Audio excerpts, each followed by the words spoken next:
अस्सलाम वालेकुम students, I hope you all are fine. So student, आज जो हमारा इवेंट था वो हमने जो लास्ट इवेंट किया था वो रेक्टेंगल का किया था। तो इसमें आज आपका जो नोटबुक वर्क है वो कंप्लीट हो गया है।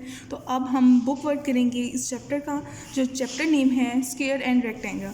सो आपने स्टूडेंट बुक ओपन करनी है, right in the page number 135। सो 135 में जो क्वेश्चंस हैं वो आज हम करेंगे। सो इसी तरह क्वेश्चन नंबर 3 है आपके पास। स्टूडेंट देखिए, figure PQRS is a square. ठीक है, आपके पास एक फिगर गिवन है जो स्क्वायर की फॉर्म में है और उसका जो नेम है PQRNS। अब जो आपके पास ये पार्ट है तो आपने इसके अकॉर्डिंग आपने सॉल्व करने हैं। अब the length of the SR is dash metre. अब जैसे कि मैंने आपको पहले बताया था, स्क्वायर में 4 साइड्स होती हैं, 4 साइड होती हैं वो।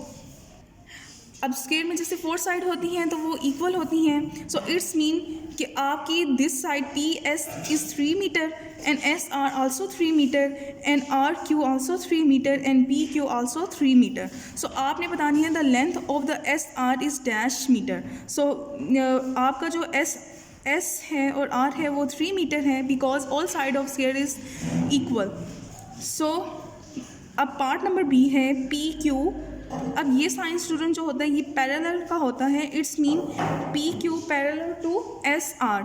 अब PQ पैरेलल है SR के, यानी सेम है, इनकी लेंथ सेम है। सो इसी तरह पार्ट नंबर C में मूव करते हैं, angle A equal to dash. अब देखिए, आपके पास 1 एंगल गिवन है, 1 एंगल आपके पास गिवन नहीं है। जो आपके पास गिवन नहीं है वो एंगल A है। सो वो आपने फाइंड करना है। तो अब इसमें आपके देख लें, कल जो हमने जो प्रीवियस लेक्चर में हमने जो स्क्वायर के क्वेश्चंस किए थे, अब all angle in a square are 90 degree. So आपने 90 डिग्री, जैसे कि 90 डिग्री माइनस करेंगे आप 63 डिग्री, बिकॉज अब देखिए SRQ में आपका राइट एंगल है which is equal to 90 degree. So 63 plus angle A which is equal to 90 degree. जब आप एंगल A राइट करेंगे तो 90 डिग्री माइनस 68, जब आप माइनस करेंगे यू गेट द आंसर। अब देखिए 10 minus 3 you get the answer 7 and 8 minus 6 you get the answer 2। It's mean 27, angle A is the 27 degree. अब इसी तरह स्टूडेंट क्वेश्चन नंबर 4 है, figure WXYZ is a rectangle. W, अब X, Y and Z ये आपके पास rectangle है जिसमें ऑपोजिट साइड जो होती हैं स्टूडेंट वो इक्वल होती हैं। अब WZ which is equal to XY और वो आपके पास है 4 सेंटीमीटर। अब WX जो है आपके पास 10 सेंटीमीटर है which is equal to ZY। अब पार्ट नंबर A में क्वेश्चन बताया गया है the length of XY is dash centimetre. XY की जो लेंथ है वो डैश सेंटीमीटर है। It's mean 4 centimetre because opposite sides are equal and the length of the YZ is dash YZ। अब आपके पास YZ है, ठीक है, और रेक्टेंगल में ऑपोजिट साइड जो होती हैं वो इक्वल होती हैं। So it's mean 10 centimetre is the answer. अब C पार्ट में आपके पास है WX। W and X is parallel to ZY, ZY के पैरेलल है यानी सेम है, and XY is parallel to WZ। अब नेक्स्ट D पार्ट में आपने एंगल फाइंड करना है WZ एंड X, विच आपने ये फाइंड करना है। तो आपके पास जो रेक्टेंगल में एंगल्स होते हैं वो 90 डिग्री के इक्वल होते हैं। सो 1 एंगल आपके पास गिवन है 22 डिग्री, तो आपने 90 डिग्री को माइनस करना है 22 डिग्री के साथ, you get the answer 68 degree. So 68 degree is the answer. अब इसी तरह क्वेश्चन नंबर 1 है यहाँ पर प्रैक्टिस पोर्शन में, which of these are the square. अब आपको शेप्स गिवन हैं, आपने इसमें बताना है कि स्क्वायर कौन से हैं एंड एक्सप्लेन योर आंसर, और आपने आंसर भी एक्सप्लेन करना है। अब ABCD में आपके पास जो स्क्वायर है वो B and C।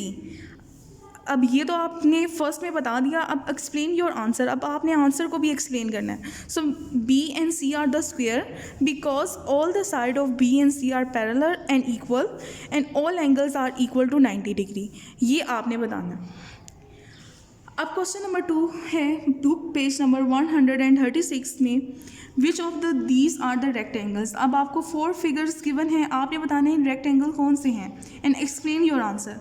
A B C D में से आपने बताना है रेक्टेंगल कौन सा है।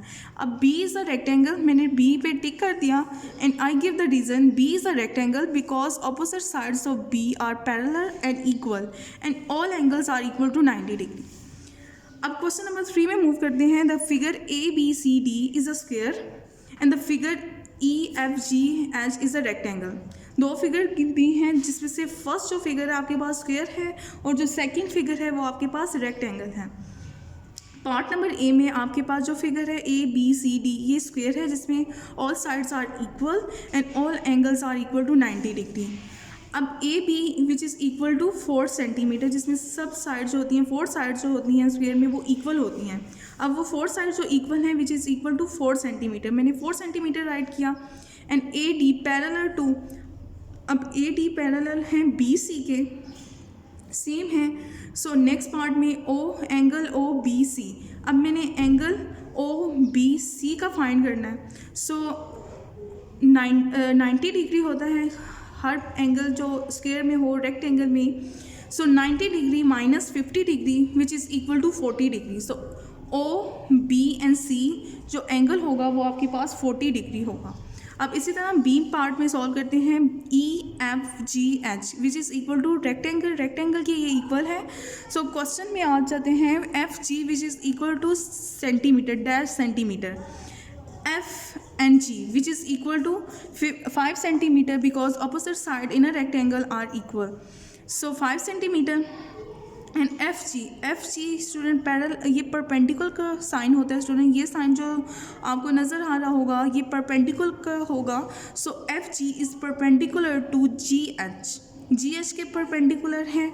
सो नेक्स्ट में आपके पास एंगल के आपने फाइंड करना है। सो फर्स्ट एंगल आपको गिवन है एंड द सेकेंड वन आपने फाइंड करना है। सो अब 34 है आपके पास। सो मीन 90 डिग्री को जब आप माइनस करेंगे 34 के साथ so you get the answer. अब देखिए 0 minus 4 it is impossible, take borrow from 9।